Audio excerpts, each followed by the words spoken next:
point I need to make is that you can do that locally probably better than globally. So if you're in a clinic and you want to get news into the local or regional newspapers, both on the internet and in print, it's not a bad way if you do have announcements to try that and try kind of editorializing what you offer to the communities around you in order to get the word out differently to an advertisement. So this would be more in the way of editorial.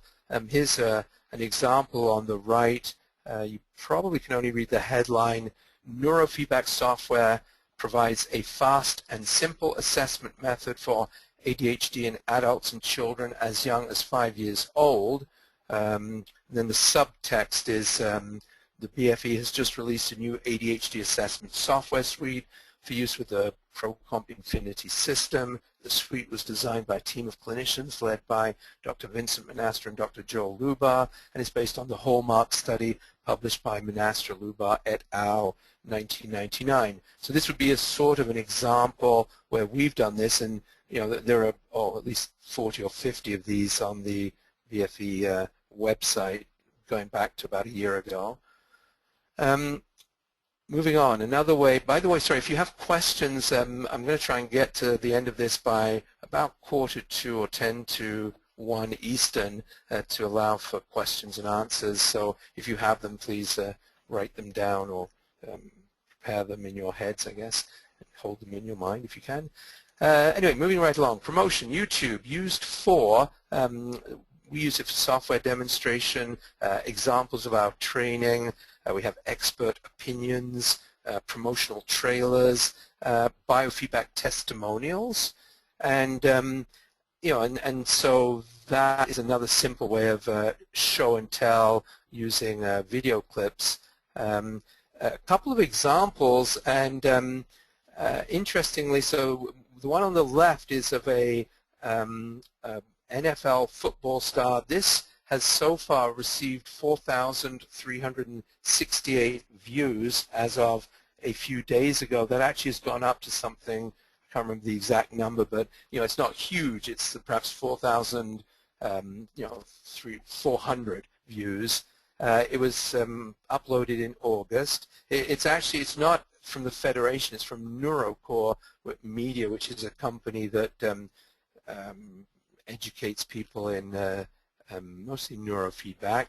What you see on the screen is this person called Kirk Cousins, who some know of as an NFL quarterback. I don't follow American football, so I don't know if he's any good or bad. I don't think he's a hugely famous one.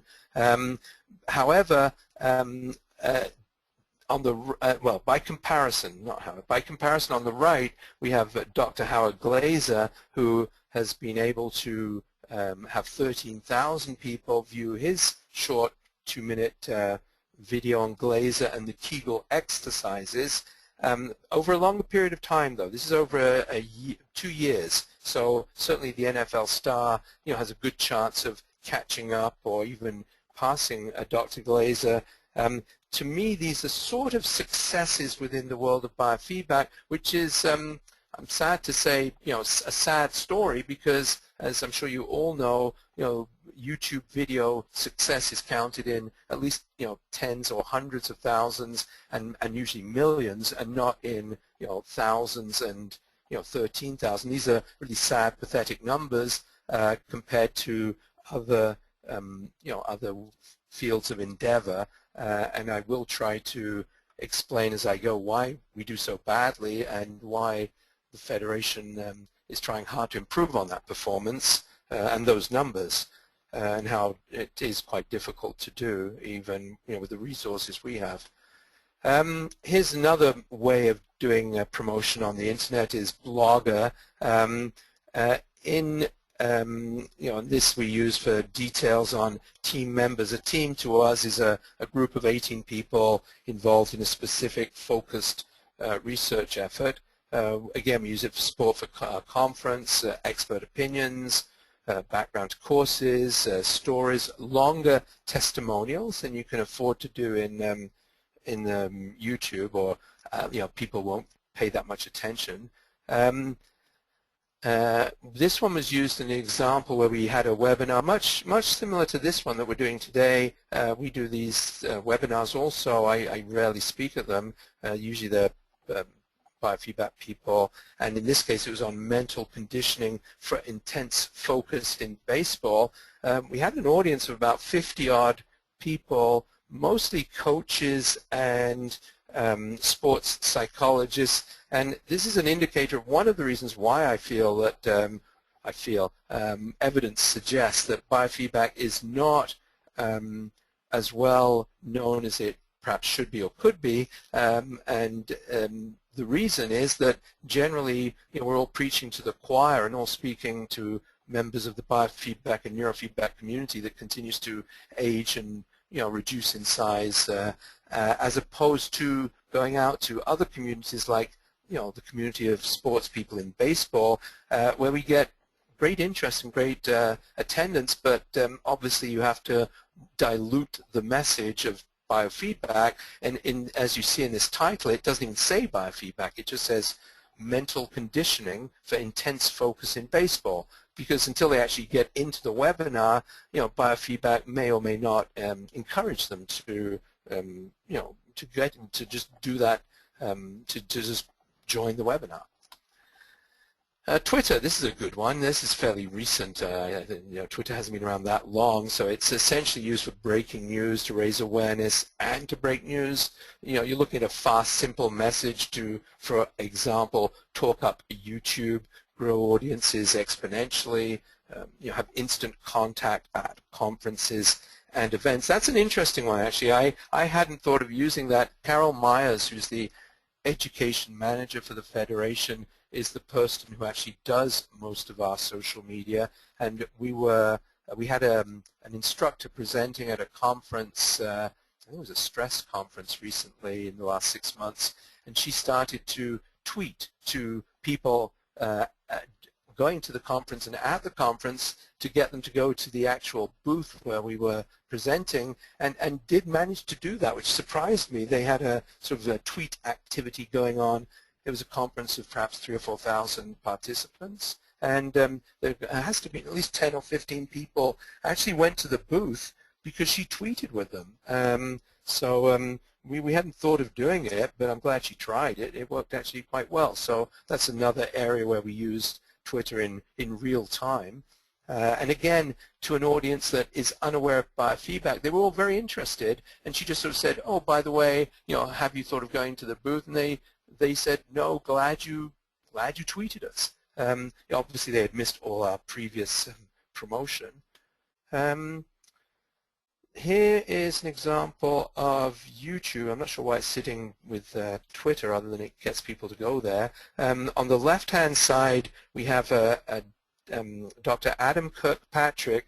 Again, this is an example of how we try and reach out to people not in the biofeedback community. Adam is a singing teacher in South Carolina, I think, perhaps Georgia. Anyway, and he has done research on electromyography, showing how to teach the lower laryngeal position with EMG biofeedback. And he was at a conference, not the one I was giving as an example of using Twitter, but he has uploaded YouTube segments of this one. Looks like it's 3 minutes, and so he gets people looking at his. He seems to have had 1,600 views at the time that I took this picture of this one. The other one on the right is sort of just to announce technology.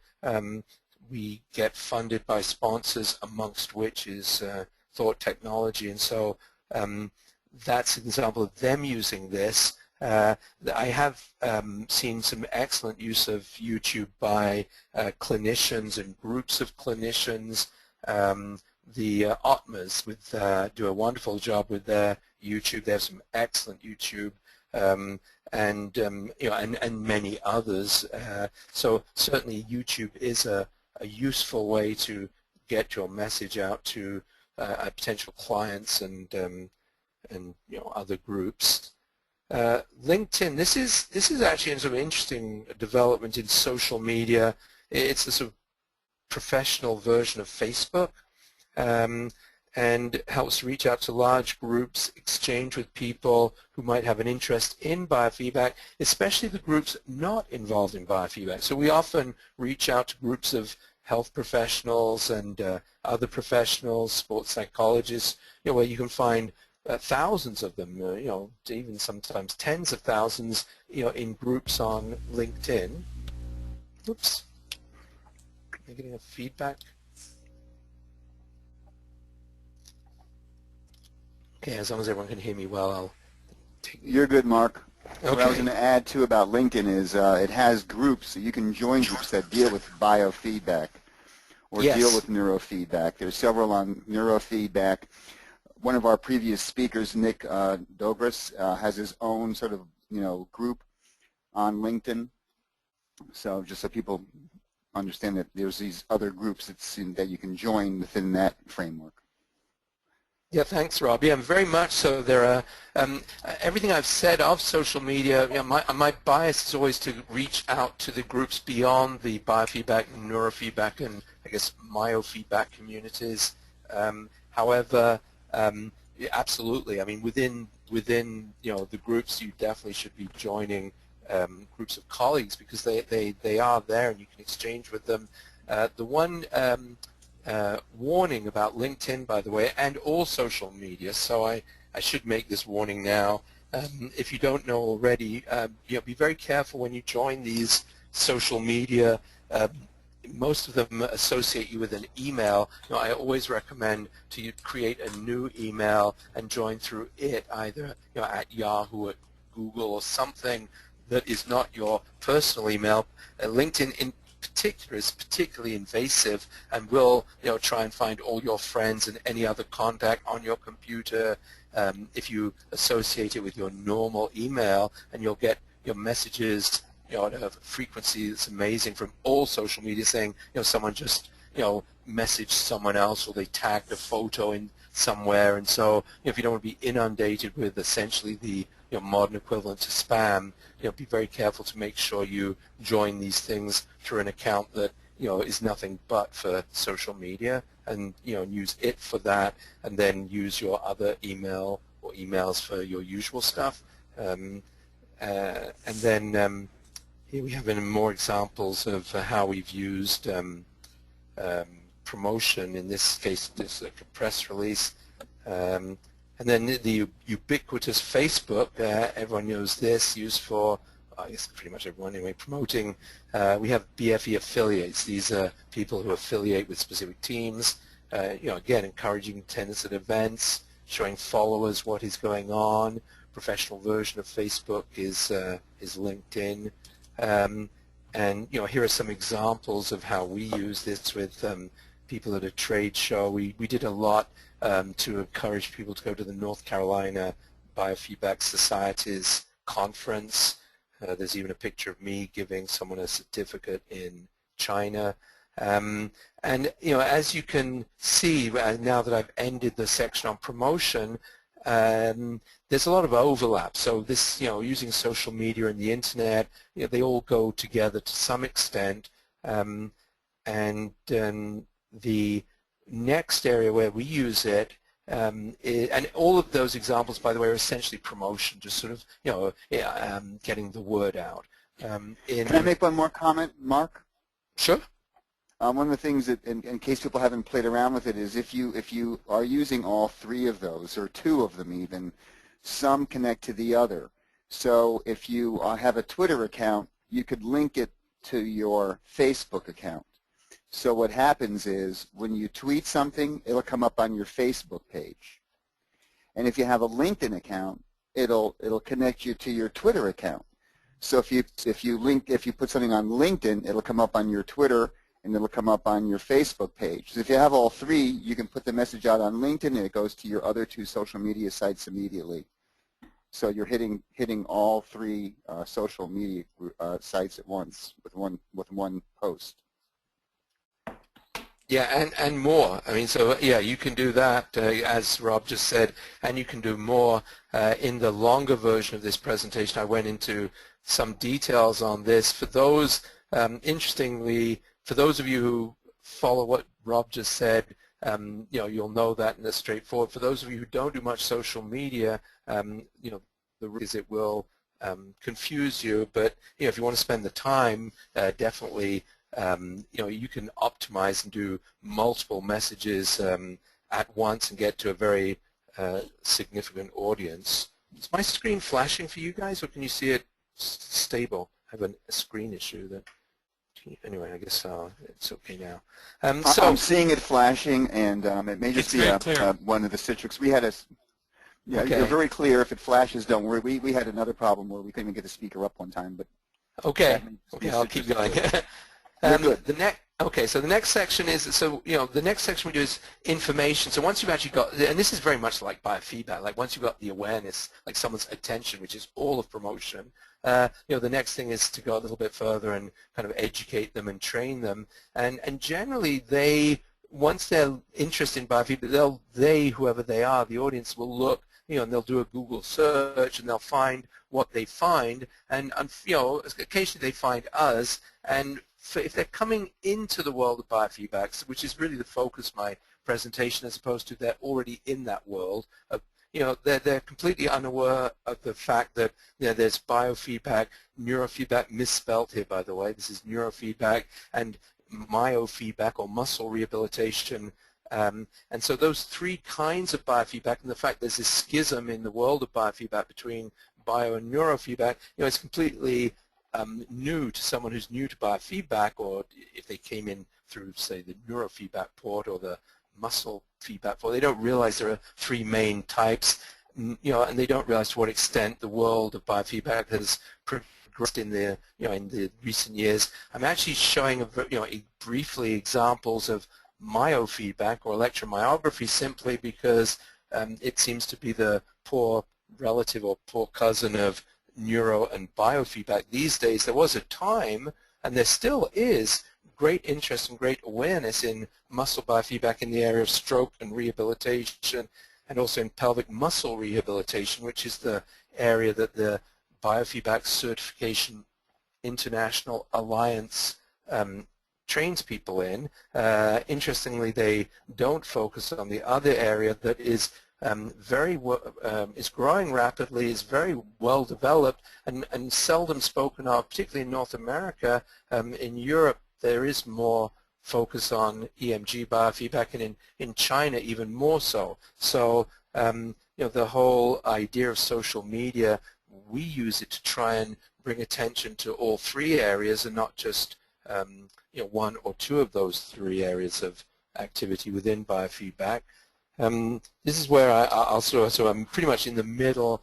I'm going a little bit too slow, so I'm going to speed up in the second half, but I will dwell a little bit here on ethics and practice because I was asked to. And so what I'm trying to, so the most important thing of all when you're working with social media is privacy. It's extremely invasive. I guess that's why I said don't use your own email. You have to be extremely careful when you start using social media with clients, in relation to clients. In the case of the education, for example, not showing client names if you're training online because it might get recorded then seen elsewhere. There's all kinds of HIPAA compliance, and so general ethical behavior applied to biofeedback it becomes even more important when you're working with social media. That red little person in the middle here on this picture can very quickly be seen and liked greatly by the surrounding crowd, or disliked greatly by the surrounding crowd. So you have to be particularly careful. And in terms of the relationship between yourselves and the biofeedback communities, which you are a part of, the neurofeedback, biofeedback, myofeedback communities, and then the surrounding communities, the health professionals that you're as colleagues, if you're a professional counselor, perhaps a psychologist, a doctor, whatever your profession, and so how you're seen by those professionals and the way you behave is more visible through the internet, and so you do have to be most careful and try not to my advice, I guess, is not to confuse your social media identity, especially if you have a personal one with your family and friends through Facebook, for example, which can be found so easily, and you have a professional one. So you can certainly have more than one, but be very careful to make sure how you set your settings and who can see what and who knows what, so you can try at least to keep your private life separate from your commercial or clinical life, and in particular your clinical relationships clear and ethical. And the details are sort of explained without going into the internet. So there's nothing new in the ethics of this. The only thing new is the visibility through the internet, and I use Seb Sebastian Strevel, his chapter in the Schwartz book, not my Schwartz, the Schwartz book, which is chapter 36 in the third edition, is a very good summary. There's some very good summaries also with the ISNR and AAPB organizations. The regional organizations in biofeedback have excellent information on ethics. If you are a member of any of those organizations, and obviously your own professional organizations will have information on ethics. They probably have courses that they run on ethics. The way I see it is as illustrated in this slide from the point of view of the Federation, the Escher illustration of people sort of going either up or downstairs is hard to say, but they're going in two directions. And for us, one direction is research, which costs us a lot of time and money, and we have to be very careful about conducting ethical research. The other way is clinical work, where you essentially, based on the research that's been done over the last 50 years on biofeedback, and heading into 60 years, helping your clients with your services and use of biofeedback in order to essentially get them to a better state of health or performance, at the lowest possible cost to them. And so whichever way you're going up or downstairs, there's time and money involved, and often ethics comes down to having to either spend a little more time or make a little less money. Not necessarily, but often that's the case, and and so be it. That's not necessarily, that's a thing to be aware of and to do, especially with social media. So before you start making promotions on on your Facebook page or wherever, just bear a thought to make sure that you've considered those important details of ethics. So I'm going to go through the next, I think there's about 10 or 15 slides left, but I will go through them in 5 minutes. So I guess you have to harness your seat belts or whatever, and or your eyes. So this is sort of an area where we use social media and the internet, but less so than in everything up to here. So we do work with on BCI certification for these different modalities, and we do that in different languages and cultures. Here's an example of work we do in China, and here's an example of clinical protocols. The relationship between this and the social media is when we promote these things, there is interest within the biofeedback community for this. So this is an area where what I say about reaching out to other communities is less true. So in terms of biofeedback and other technologies, so although we depend heavily on sponsorship from biofeedback manufacturers, in particular one manufacturer, but also others, we also have sponsorships from other technologies which are combined with biofeedback, most particularly in the world of stroke and muscle and pelvic floor, at least in the world of neurofeedback and biofeedback. But we do get sponsorship occasionally from pharmaceutical companies. I know many in the world of neuro and biofeedback see them as the enemy. In some respects they are, but in many respects they are not.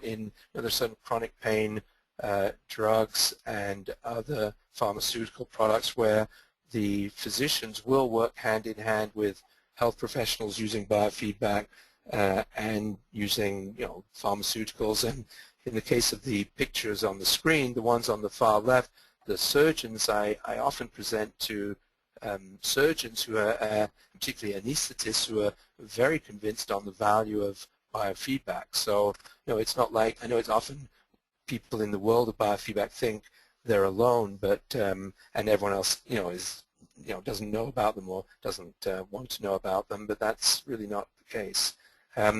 It is when it gets to training at the BCIA level. I should go back a step here. So at this level of training, most people don't want to become biofeedback specialists because it's well, I'll tell you what a urologist told me about 16 years ago. I was shocked, but unfortunately I think he was right. He said, first of all, it's really hard to learn and to master. Second of all, even when you've mastered it, it's growing quickly. You need equipment and you need time with the patient. You really need to be devoted to your clients. And and third, it doesn't pay well. It's not where you're going to get the most per hour. So as a physician, he thought that was absolutely ridiculous. Why anyone would want to do that? Because hard to learn, hard to master, and then not paid well. Who wants to do that? And I think it's a credit to everyone in the world of biofeedback that you do that, and because you want to see your clients get well and better and more performant, and not everyone wants to do either make more money or necessarily make as much as some health professionals might or some pharmaceutical companies might. Anyway, so that's, I believe, will always be the case. I don't think there'll ever be huge numbers involved in biofeedback. There's certainly space for a lot more. Looking at this one on research, we do a lot of work through social media, kind of linking people from all over the world through our research projects, and then most recently a lot of research on the integration of biofeedback in mobile health, which is very exciting. That's where you sort of come full circle back to these mobile devices, which offer all kinds of future opportunities for biofeedback in addition to the desktops where it's currently being done mostly, and that's where again you hit, you come straight back into social media with the applications that are heading towards mobile technology and mobile health, and we try to do our research and combine it with event-driven marketing. I went on a little bit about this in the workshop, but not much, and so I'm only putting this one slide up there just to make the point that social media is very connected with event-driven marketing, meaning if you're in your clinic, you're going to have an open house or have a guest or something happens in your region, generally social media sort of is feeds on time-based events. So if you master the social media, you will also be probably mastering event-driven marketing because the two go hand in hand. It's our research that drives our events more than clinical outcomes, which sort of brings me back to where I started with this circle. So, it's our research here which drives the promotion, that then drives the information, leading to education and ethics, leading to further training in biofeedback and neurofeedback, which is absolutely essential for anyone who's going to do research. In the early days, they understood very quickly that biofeedback is not just machines, it's people working diligently with those machines and their clients in order to improve outcomes, and not training someone how to work with their client, even if they know how to move around in software, is not going to work. You're going to get poor research outcomes because the person doing the clinical work with the client just is a poor clinician. So you need both things, which is another reason why biofeedback is so challenging. So these are the 5 elements I went through today. I hope I did achieve to present this content on how to use and promote biofeedback services through social media over the internet. in the same way that we promote the Federation. So everything I've shown you, you certainly can do either at a local level with your own clinic or through your regional association or professional association. The groups that Rob mentioned that you can run into and join on the internet. And then the fact that if you do this, be careful when you do it, that you do it ethically, because, it will be seen very quickly, and it lasts a long time on the internet, like it or not. And then briefly, the research that we do, with a few examples of how we do this globally for training and research at the Federation in multiple languages. And I can't stop without just letting you know that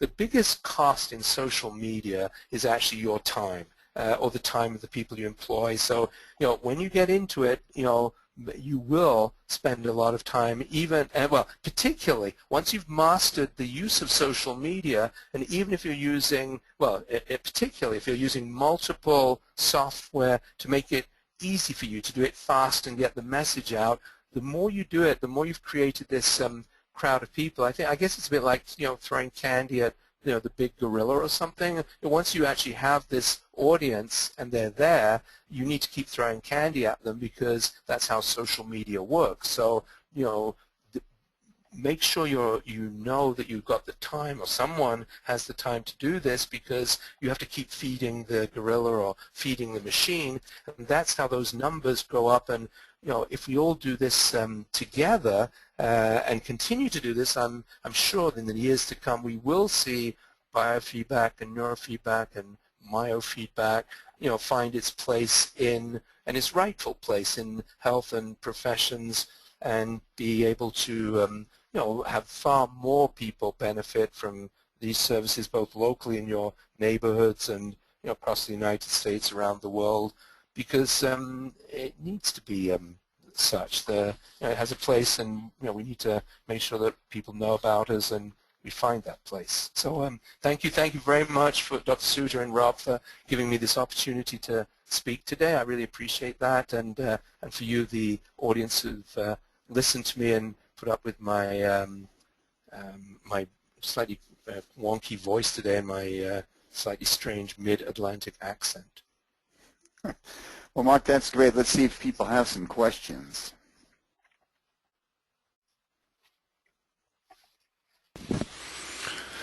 Mark, I'd like to ask you, have you engaged in this media extensively yourself at this point?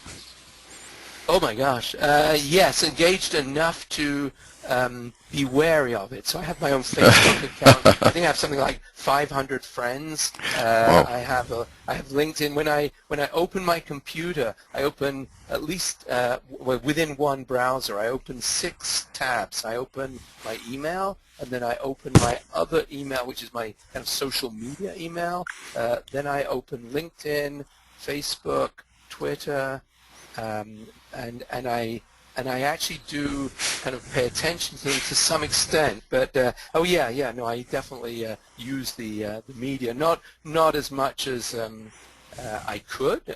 It really is a time drain once you get into it, and Carol and people at the BFE do much more of it than I do. Well, it sounds like it's almost a full-time job. Like you'd have to hire somebody in your office to learn it and manage it in terms of the time. It sounds almost like learning brain mapping in terms of learning all the programs and getting. Well, I'm with you on that. That's Dr. Suter, right? Yes, correct. Yeah, I'm with you on that. So I gave up doing this. I have to be honest. I gave up on doing much more than. I mean, I monitor it. I play around a little bit, but I did give up about a year and a half ago. And I employ anyone under 25 years of age. That used to be 23. I've kind of, in the last 2 years, I've gone up to 25. Anyone older than that doesn't know what they're doing. Ideally, I'd go with anyone from literally 12 to 17. So if you have a grandchild, if you're my age and you have a grandchild, because for them, it's like swimming. I mean, it's not even like brain mapping or anything or diving. They just live this stuff daily. I mean, I'm sure you see them all as they walk through the streets with their devices. Even older people now are doing it, but the young are so fast at this. So you can actually employ a student for something like 2 or 3 hours a week that I'm sure would take me 20 hours a week. So but again, coming back to ethics and other stuff, it's the content. So they're very fast, but they can make terrible mistakes equally very quickly. So if you're having one of these young people, you have to kind of be very careful to make sure that they're well trained in content and what they'll do, but they'll do it way faster than anyone older. Well, that sounds like a really good solution, actually. That would be reasonable. Well, yeah. Because we do that, by the way. That's what we do. That's how we do it. Maybe with I'd say probably the 17 to 23-year-olds more than the 12 to 17-year-olds. But if it's someone you know and it's actually a personal, like a grandchild, say, it gives them a little bit of work if you pay them, and they like to learn. It gives our youth an opportunity to learn, and they're very interested in biofeedback. It's sort of, they never heard about it. I mean, they missed the hippies and everything else. So they like you say, they ask you and they're just fascinated, just very keen to learn. Yeah, it sounds like this is what is the emerging medium for marketing. You're not going to be putting stuff in the local parenting magazine or the local newspaper, or an email is kind of sounding like it's already becoming a dinosaur in this. So it's in that sense, for older people, it's kind of intimidating, and so it sounds like almost like we're all going to be hiring young specialists in this area to manage our marketing. Pretty much. It's a paradox, though. It's interesting. Since the arrival of the iPad in like 2 or 3 years, there does seem to be a serious shift where the paradox is it's both. So it's exactly what you said with the young leading, in a sense, in terms of speed, but the local Parents Journal, the other media, they're still there, and it's actually the sort of the grandparent age where they're sort of working with their grandchildren through, and I guess Apple's done a good job at promoting that and making it easy. So it seems like the two worlds are starting to merge again through the very young and the very old, and both technologies like the paid newspapers and the other word of mouth and things like that. And so if you can combine the two, seems to be the way forward. At least that's the way we're taking it. It's almost as if the counterculture for in the younger generation emerged through the internet and is now integrating at the same fashion that the counterculture socially had emerged in our time. Yeah, exactly. It seems that there's almost like a bimodal distribution in the population with the younger and the older, and if you leave out the middle in terms of the promotion through social media, that seems to be the quickest way to actually reach the middle. So you're also reaching the middle from both ends, as opposed to employing the middle to directly. They sort of engage through the social media that you make available to them. The middle meaning anyone sort of 30 to 60, basically. One of the things, Richard, that we could think about with what we do with the listserv. So, Mark, we have a listserv that's associated just with Richard's mapping service, and he does, BCIA courses and all that. We send a lot of things out via email, which are links to articles. Richard sent one out yesterday. I sent 2 out.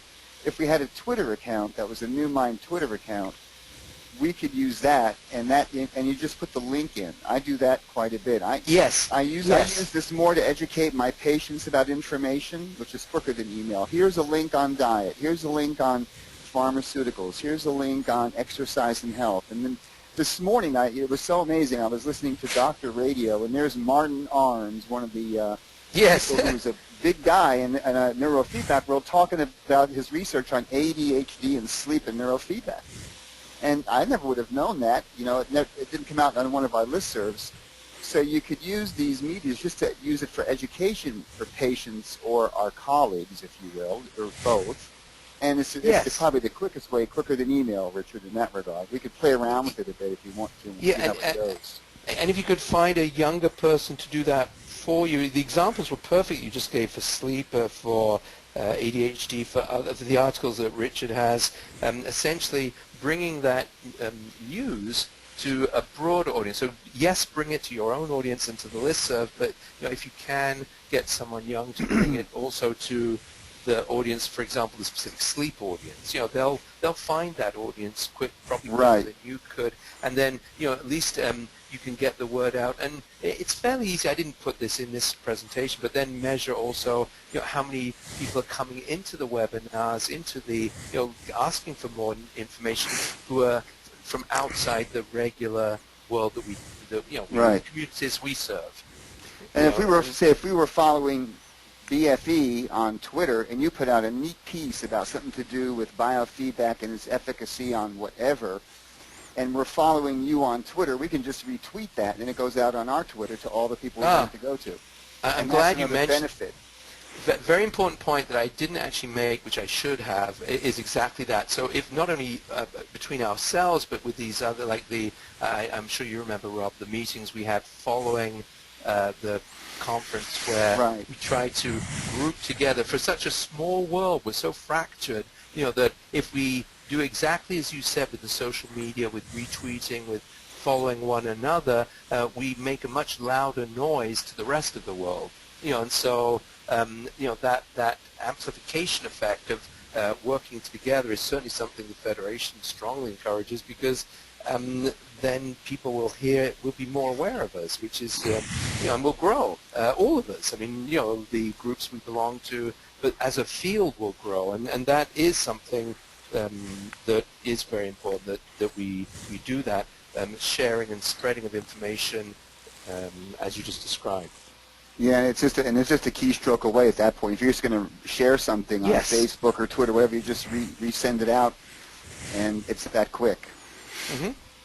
Well, if you're a local practitioner, like a lot of people listening here, and you've helped somebody or a few people, and they're excited, and they say, oh well, give me your business cards, which is now a Neanderthal operation. It should be really, well, what shall we tweet, or something like that. Or you could encourage them to tweet if assuming they know what that means. Or let's say, so, when you run into that confusion, what would be a way that a local practitioner could harness the technology to get things out by the new mode of word of mouth? I mean, this is the new word of mouth, right? Yeah, exactly. And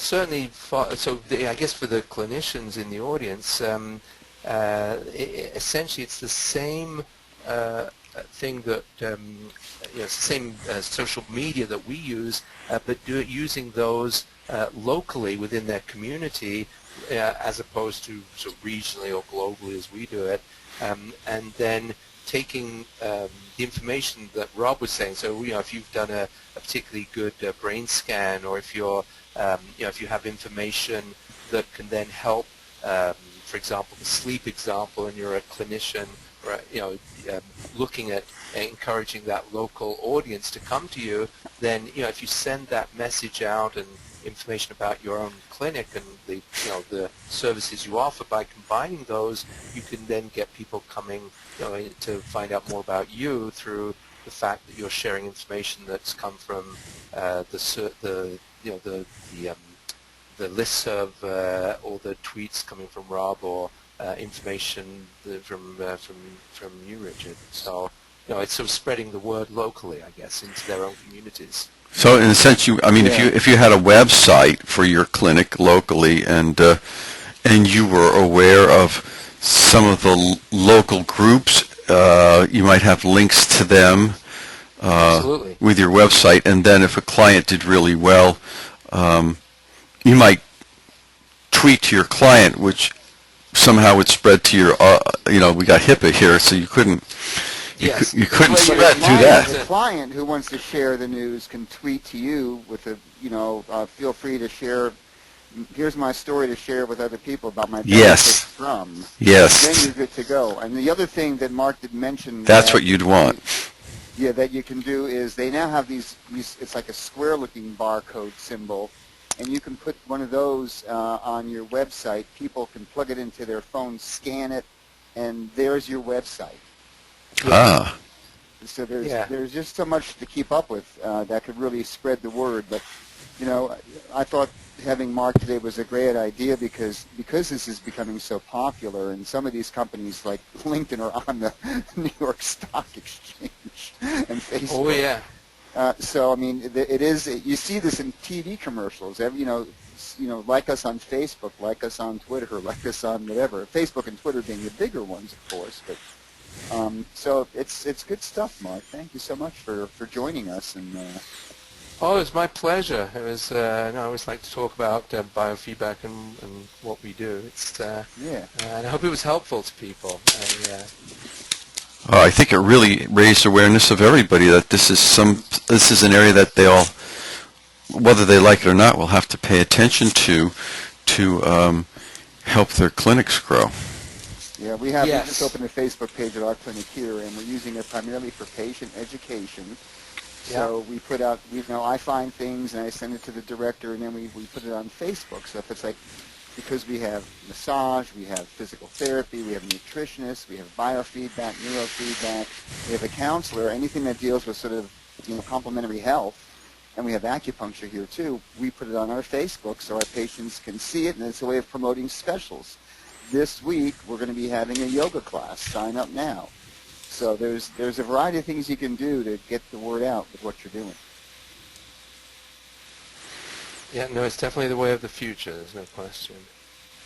All righty. Well, Mark, I'm going to take the time here to thank you because we're at 1 o'clock again for joining us today and giving us this excellent presentation. Folks that are listening, I sent out Mark's PowerPoint in a PDF format, so it's on our listserv. If you want to go back and review his presentation, it's out there for you to download. And next Wednesday, everybody, it's Joel Lubar. Wow. Okay, great, terrific lineup here, Rob. Thank you very much. You're welcome. Thanks, Mark. Yeah. Oh, thank you. Thank you very much. And thank you, Richard. It's a pleasure meeting you again online. Yes, it was great. I look forward to seeing you at the meeting sometime. Yes. Thank you so much. Bye-bye. Bye, everybody. Bye-bye. Thank you.